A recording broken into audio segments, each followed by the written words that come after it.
Hello there. This is Anthony with the Dragons of Victory. Hope you're doing well. And I want to begin this video by reading a Reddit post. This is from the ex-traditional Catholic Reddit page. It was posted a couple weeks ago, and the name of the handle that posted it is Routine Acanthista9 with two T's. Uh, best I could do to pronounce that. The reason I'm reading this particular Reddit post, which I will attach in the description here, so you can see it for yourself, and also you can see the comments below, which confirm uh, what this person says in this post. And I'm sharing this because this person's experience is pretty much the experience my own personal experience that I've talked about here, and that I've tried to spread awareness of the experience of me and many others at tradition within traditional uh, Catholicism. My overall message is that it's traditional Catholicism is toxic, harmful, dangerous, abusive, and you should not be a part of it. Mainstream normal Catholicism is a whole another conversation, because for all intents and purposes they are really different religions at the end of the day. um, gone into the history before, but the split that occurred after the Second Vatican Council really solidified these two separate distinct groups with a million different subgroups within each one of what I call mainstream Catholicism. You can think of it as normal Catholicism and traditional Catholicism. And this person attended the exact same parish I did, Mater Dei in Irving, Texas. So without any further ado, I'll just read what they have to say. I used to go to Mater Dei in Irving, Texas. Me and my family moved there when I was in early 20s. We had moved there after going to St. Anthony of Padua in West Orange, New Jersey, and Our Lady of Fatima in Pequannock, another trad church. Would love to hear. It was full of new Texans there for cheap land and freedom. Not, lots of NIMBY yuppies and MAGA will defend Trump as championship of Catholic rights. Lots of suits, even for the little children. Dress code rules on doors as well. One confession I had there was extremely traumatic, with, I believe, Father Cunningham, who was unsympathetic with me being autistic and acted like a bad cop interrogator and gave out unusual, hard to follow penances. Other visitors have attested this is common. He even accused my traditional Catholic priest in Jersey of being ignorant of doctrine or worse, malicious. The Twitter feeds of the churchgoers are also insane, with people talking weird beyond Fatima theories and talk of a holy emperor coming to rule humanity. Lots of classic nostalgia for false vision of Europe slash America in the past, and hoarding of guns slash farms for fighting, quote, modernist degenerates. They have a couple compounds with church and lots of land saved out in rural Texas as holdouts for resistance because they were afraid of the vaccines. They don't want to be part of society. They want to build parallel societies where the affluent male professionals rake in big money from jobs requiring degrees, while wives and kids are cloistered away in church groups and homeschool. Then take control of state and media through minority rule. I'm aware my writing is a little unpolished, but I want my thoughts written out and to talk about this with others so they know too. Hopefully, we can share our experiences at specific churches so we aren't made to feel alone. I might put up more later if readers are interested. Side note, I hope you do. I haven't been the same, and over 15 years of nonstop trad cultism slash homeschool has worn me down to a shadow of myself. I hope this movement will go away, but I believe it won't go away on its own. No, I'm not advocating violent solutions must be legal slash moral. And that's the end of the post. And I did comment. I have a Reddit handle under Dragons of Victory 12, and I just posted a comment. I went there too. I had the same experiences you did. I run a channel called The Dragons of Victory, and I've been on Kevin Non-Tradicath and other shows to share my experience. Thank you so much for your bravery in speaking out. You are heard, you are seen, and we are here from you. And I still obviously mean that 100%. And you can check out what I just read, and you can check out all the comments below. So, the in terms of my experience in my at that church, and what was particularly traumatic were the sexual teachings and how they were enforced and everything. And this person mentioned their experiences in the confessional.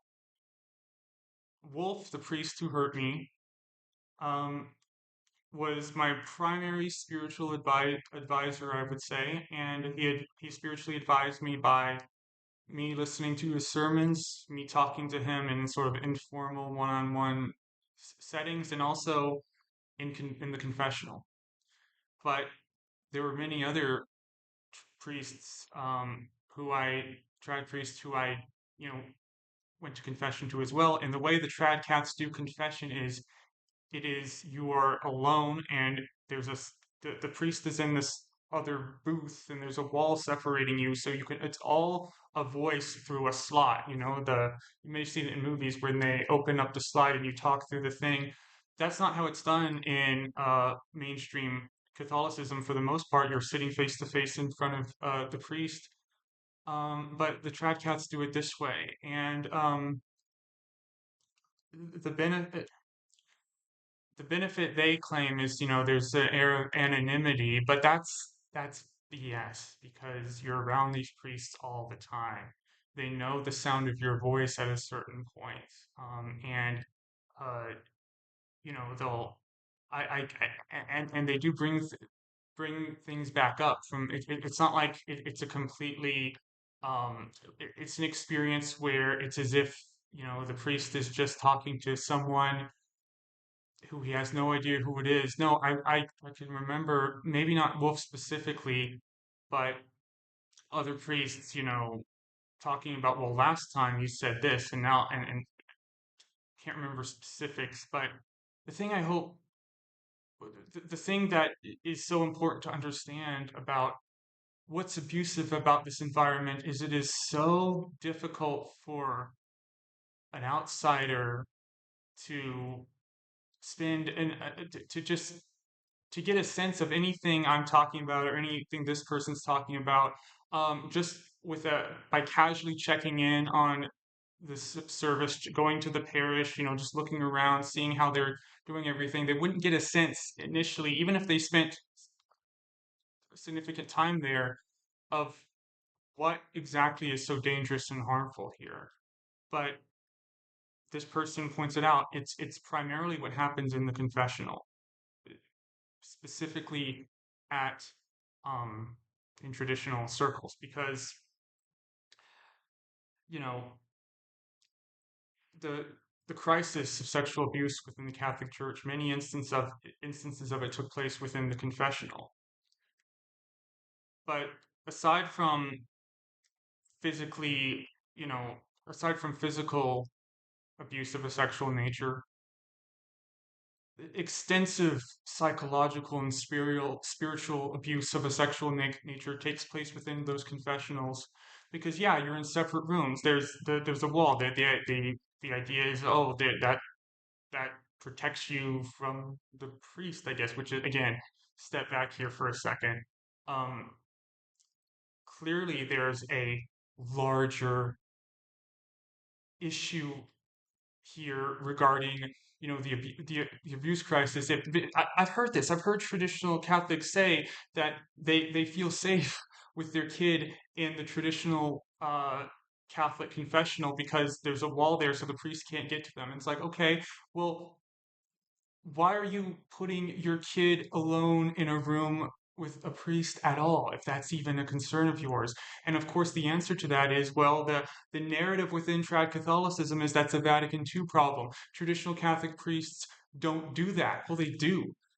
Father Jackson, FSSP, is a prime example of someone who admitted uh, to to having child pornography on his computer and other things, and so that that's a clear case right there of a traditional priest who was caught dead to rights. But there's far more practice. What they talked about the police interrogation. It's exactly what I've talked about before and what I went through. The raking you over the coals, taking your normal sexual thoughts that any healthy young boy is going to have, and putting you through this interrogation, this grilling, eh, while you're completely alone, and it's like this disembodied voice that's saying all these things to you, but and that separation, I think, gives the priest a lot of the times license to feel that they can say and do whatever they want in this scenario. So they would just go on and on with me about and about these things, and it was so terrifying, and it was just so awful. And I feel so much for this person, and a big major theme important thing I want to get across here by highlighting this post is that many people told me when I first started the Dragons of Victory and started talking about my experience, they told me it was just that one priest. It was just he was the problem. Wolf, of course, people still defend him in the comments, especially in the video I posted where I read the letter that the FSSP sent me. So many people comment on that video saying, what did you're being vague? What did he actually do? And you're smearing him. When I've played the audio, I've gone through this so many times. These are all just trolls who aren't taking the time to look into what they're talking about before they talk about it. And so I just delete comments like that uh, for the most part. But it's not just him. This person mentioned Cunningham, another priest at the FSSP. A family member of mine spoke to one of the priests there at Balknet and asked them about what I went through, and if anything was being done. And Balknet explained that he said Wolf was a lone wolf. That Wolf, he was the bad priest. We're done with him. The FSSP is done with, for those continuing to defend him in the comments. The FSSP is done with him. They they're not going as far as I would like, but they are done with him. They were done with him pretty much before I ever spoke to them. They don't like him. They've kicked him to the curb. Okay, he was a bad. He still is probably a bad guy for those still defending him. But for those who said it was just him, he was just the only problem, Wolf's sermons are online, many of them, and he's the same things he told me in confessional, he said on the pulpit. So I can just point to these recordings and show, like him telling me to kneel on my fingers. That's on tape. I've played it in some of my interviews, and it's all on there on Sensus Fidelium, that site where they just post traditional priest sermons, not realizing for the most part post they're just putting out there so many incriminating awful things, not incriminating in the sense of it proves criminal activity necessarily, but it just you know shows what I'm saying, what other people are saying is exactly right from the words of these priests. It wasn't just him though, because there were so many confessions I had with traditional Catholic priests who I couldn't necessarily identify all of the time because it was just a voice, and I have a distinctive, recognizable voice, but for a lot of them, it was a little bit hard to tell exactly who was in there sometimes because priests would come and go, and there'd be guest priests, and sometimes it'd be just Wolf and Landra, sometimes it'd be three or four. Anyway, all this to say that there is this underlying practice or underlying, like I've mentioned before so much, of we, the church is infallible. We're the best Catholics. We're infallible, essentially. Trad priests are seen in pretty much every traditional Catholic church. There is zero questioning of the priests across the board. He has complete authority over his parish unless he gets moved or unless his superiors, kick him to the curb. He is completely what he says goes. His rule is law 100% in traditional Catholic circles because they, of course, have no, they pretty much just disregard or ignore almost anything the mainstream church does or says to different extents because they don't see it as legitimate. But every traditional Catholic priest or trad Catholic, it's as if God is saying these things. And so, highlighting this post, and you can see the different comments where people saying, "Yes, I went through the same thing at this place." This is just more voices, more people, coming forward, to counteract, to combat the the whirlwind, the hurricane of apoplectic, intense, online commentary that exists within the traditional Catholic world. Um, and that brings me to some recent news because the traditional Catholic world is abuzz with rumors that the Vatican has plans to crack down even harder on the traditional Catholics than they already have in the past, and essentially just shut all of it down, shut all of the Latin Mass down. And obviously, I hope that happens. That's been the whole message of my channel here. But at the same time, you know, there is a the reaction that they're going to have if it happens um, will be insane, and they will. We've talked earlier about how they're they're not they're not necessarily some. I'm not saying this is a across the board thing, obviously, but there's a lot of them are not necessarily above violence. And before anyone gets mad at me for that, a traditional Catholic priest stabbed John Paul II. Okay, so it's just they can be they can be violent, and so much of their rhetoric is explicitly violent. Okay, so obviously it's not an across the board thing, um, but it's legitimate. Okay, so anyway, the reaction they always have to people who speak out and people who say these things should stop. They should stop destroying people's sexual identity. They should stop psychologically torturing people. Um, you know, there it's been it's been blood, sweat, and tears for me and for many others, even in recent days, just trying to unravel and just move on and just get flush and wash all this shit from my brain and these ways of thinking and these ways of tying things together, which all these other people are just enmeshed in. It's it's it's the main reason you don't see me on this channel super frequently. I come on here once in a blue moon, but with this all the hubbub that the traditional Catholic world is in right now, freaking out about the potentiality of this happening, they always say, "What's your problem with us? We just want look at what we're doing. We're so peaceful. We're so reverent. Our families are so nice. We're all, so it's all they have this air of we're so religious. We're so peaceful. We're so and that's the aura and the ambiance you get in a traditional Catholic parish. It's just overwhelming. The structure of it and the ambiance and the atmosphere and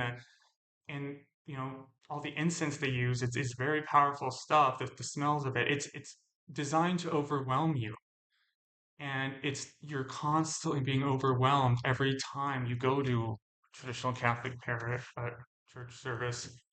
And so they just overwhelm you with all this ritual and all this preciseness and all this exactness and this intense rhetoric and this uh, all, all they're not they can rattle off, their knowledge of all the saints and all the count all the they're always saying, oh, today's the feast of so and so, today's the every single day is some feast of something for traditional Catholics. And so you're just like, wow, there's so much.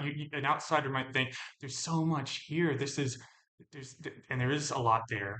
Um, but, you know, quantity doesn't equal quality. And, there's a quantity that they have of things designed to impress you or put you in this sense of feeling, making you feel as little as possible, making you feel as small as possible, as insignificant as possible, so you wouldn't even think of challenging or pushing back about anything that's going on, that they're doing to you or saying to you or telling you you have to do, because you feel like an ant against a gorilla.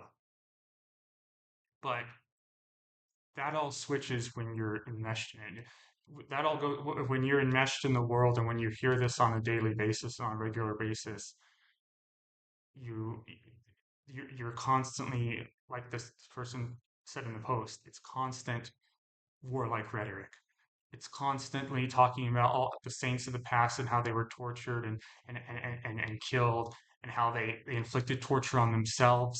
And it's just constant meditation on, I'm bad, I'm evil, um, I need to hurt myself, it's what I deserve.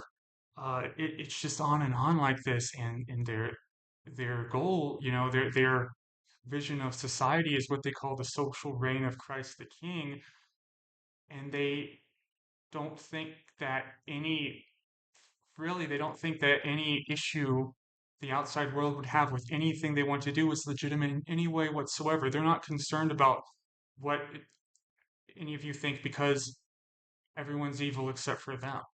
And that's Cult 101. And let me say too, because so many people might have a hard time grasping all these things um, on the outset, you have a lot of people who are kind of one foot in, one foot in, and one foot out. My family's like that to some degree. Yes, they still attend that parish. Yes, they brought me to that co-op and everything, but I was in and all in on all this too, and I did not understand any way that I was being abused at the time. I thought I was getting tough love by these priests, and so I went along with it. And I wanted to go to this homeschool co-op. I liked only having to go to school one day of the week.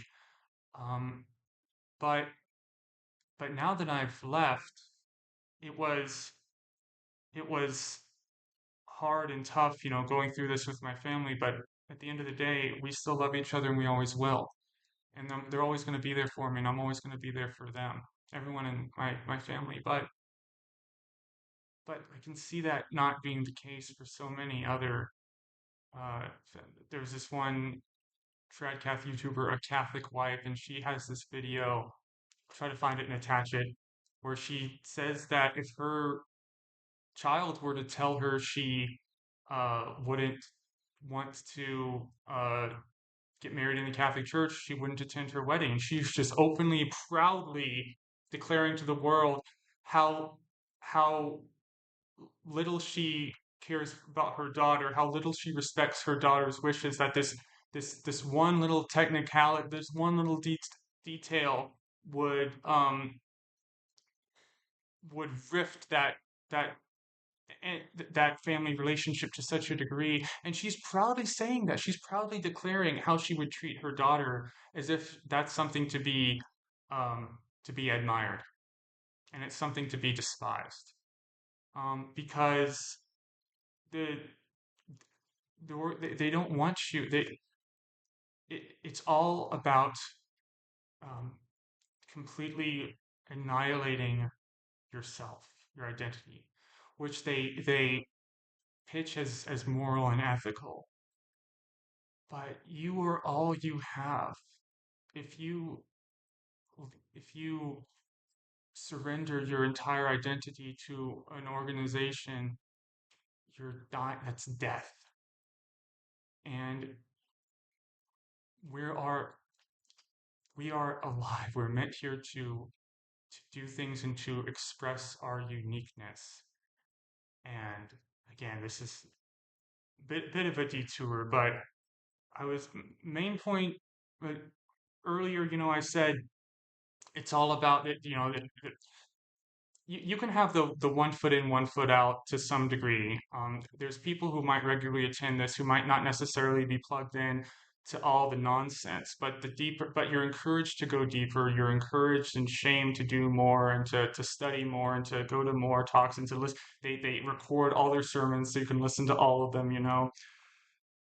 And you and again, when you're in the confessional and you're confessing normal things, like I looked at, you know, I looked at something sexual. It's like it's like it's like verbal, um, just over and over, just battering you over the head in a j- j- just pulverizing you in the sense of shaming you and just talking whenever so many of these priests, even the so-called good ones, you could hear the anger in their voice and the gritting of their teeth as they're talking to you about this, about being a boy, about being a healthy boy. It's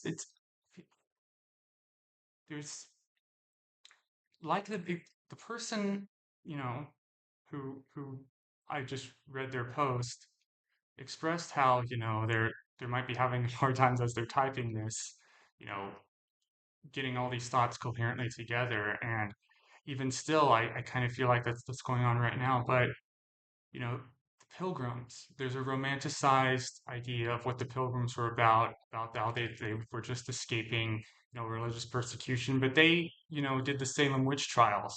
They wanted a place where they could do their witch trials and treat people the way they wanted to treat people without, the English government telling them they should, getting in the way, the government actually maybe trying to protect people from a harmful cult, from harmful religious practices. And so, oh, let's go across the ocean so we can keep, burning witches.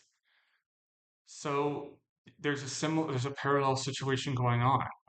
If this happens that they're talking about, where Francis shuts everything down. Let's say it happens. They're going to pull out that tactic. They're going to try and make you feel sorry for you know, play up the innocence, play up the niceness, the families together. But all of that niceness, all of that, those big families all together, all of that, that show, it's largely a veneer. It's largely a veneer for perverted sexual ideas. I think I'll say wholeheartedly that the Catholic Church's sexual ethic, mainstream and traditional, is perverted. It's sick, their ideas in sex. Uh, and it's kind of timidly, you know, with a hint of shame and and razzmatazz, and it's presented a very uh, sugar-coated way within mainstream Catholicism, but it's just unashamedly put in your face in traditional Catholicism because they have no shame. They're they're completely they're in a sea. They're submerged in an ocean of self-righteousness and self-assurance and knowledge that they're doing what they're doing is right, all mixed in with this self-hatred and a hatred of humanity in general because of what Adam and Eve did in the garden. That's all completely literally true to them. And so because and original sin, I've talked about why I think it's a nonsensical concept. Go into that later, but essentially, if I could sum it all up, they want to be left in peace so they can destroy the peace of others. And they successfully destroyed my peace. And they've still won in that regard. I look forward to the day where I can say I have. I mean, I was never fully. I don't know if I've never known true peace, but I've known far greater peace having left that environment than I did being in it. And I am, there is something that saddens me is thinking of the disruption that'll take place if that church shuts down and if they all shuts down, just in terms of the sense of what these people, how these people feel about what they have. And yes, there is a lot, obviously, there's a lot of things within all of this, like there are within any destructive group or destructive, that on its face by themselves are not bad. Community in and of itself is obviously wonderful, and it's what we all want and strive for. But it's community built on a veneer, and it's community built on um, somewhat of a lie, because it's all this structure and all this order, it's all on a house of cards. It's all being held up by strings because you see something where everyone seems so unified and so together and so on the same page, yet within traditional Catholicism, there's sedevacantism, there's the FSSP, there's the SSPX, there's the Institute of Christ the King, and there's this whole online world of all these influencers, YouTubers who are constantly sniping each other at each other's throats, and it's a world that's just as chaotic and screwed up as any other human organization. Yet they claim, with this damnable arrogance, to have all the answers, and the way we live is the way, that we are the best, holiest, version of society. And, and I'll just conclude by saying that I just hope people, you know, especially with how loud they're going to be. Well, they're always loud, but how loud they're probably going to be in the near future. Trad Catholics, we just need to recognize. Again, I come back to this theme all the time. Recognize there's more of you. If you're like me, if you're like this person, if you're in the trad cath world, there's more of you. You're overwhelmed, like I said, by the environment you're in. But outside of that environment, you'll look back at the environment you left and see how it's all so flimsy. It's all being held up by kite strings, you know, um, because they, again, they have this idea of like, oh, we're, we're we're so unified, we're so, you know anchored, but they're not. It's a chaotic world. You have a very chaotic mind and soul if you're a traditional Catholic, while you're every Sunday going and doing something extremely rigid, extremely structured.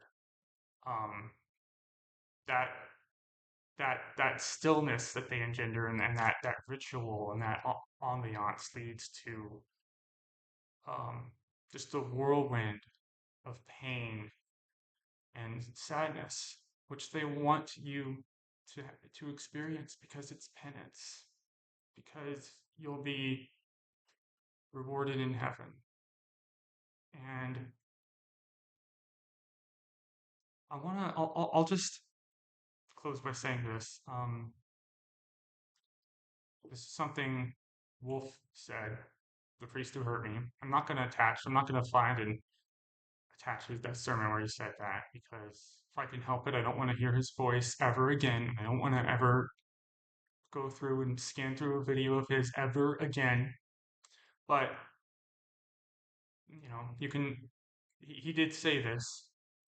It's recorded in one of his sermons somewhere on Sensus Fidelium. He said that the only reason to be Catholic is because it's true. And if it's not true, if the Catholic Church isn't true, it is the worst organization on planet Earth. It is the most evil thing that exists on this planet. The priest who hurt me said that because I think he was, perhaps in his mind, recognizing of the real world, this damage, this the psychological damage this could inflict on people, and he was justifying it in that moment by emphasizing, the truth of what we're doing, the righteousness of it. Doesn't matter how painful it is. It doesn't matter how much it hurts. It doesn't matter what I do to anyone because I'm right. It's the attitude. And uh, that that damnable certainty has done nothing but leave destruction in its wake. We need to be open because the only thing we can be absolutely sure of in any moment in time we're in is that everything is going to change someday. Nothing around you, the way it is, the way you see it right now, will stay like that forever. Change, you say death and taxes are the only two things you can rely on. Well, human civilization might end someday and there won't be any more taxes, but they were right about death. And death is constant change. It's constant people. It's constant people being born and people dying. And that's a constant. That is a consistent. That is the one really consistent pathway throughout all of the history of existence. It's born, they die. Born, die. It's a cycle.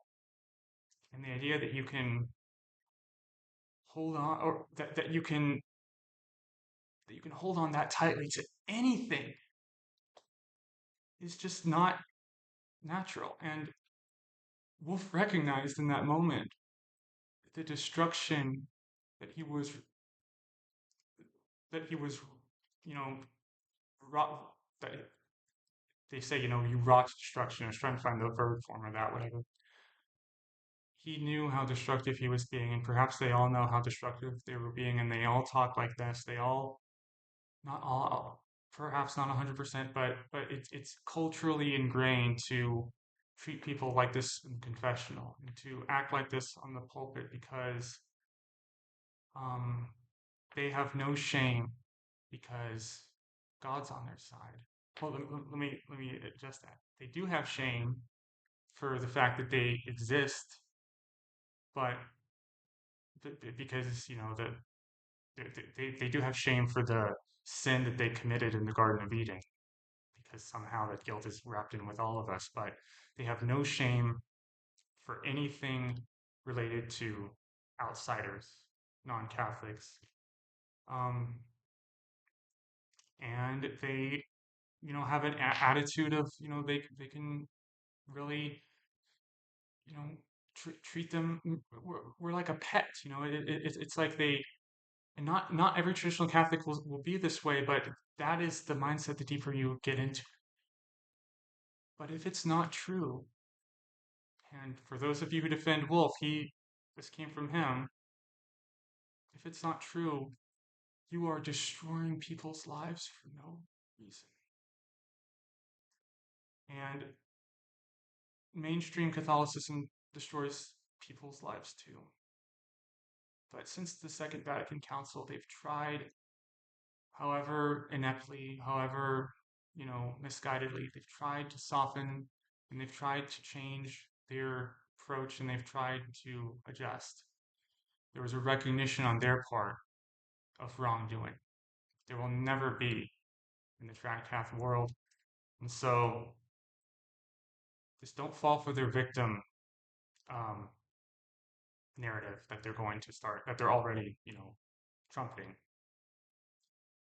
Because the real victims are, you know, not not as loud. They're a little quieter.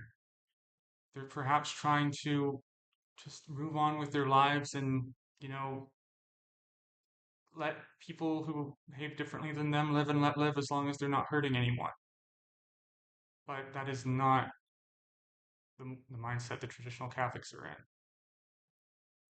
And they're going to, try and tug at your heartstrings and play the victim card and talk about their sweet innocent families and all that, which many of them might be very well sweet and innocent, but they are part of a structure that is not sweet and not innocent.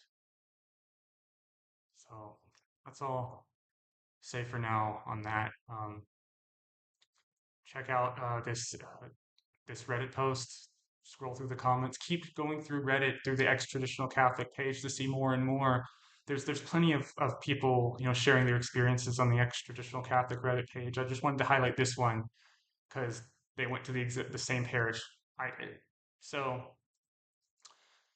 have a great rest of your day slash evening slash night, and I hope you fly away to victory. Peace out.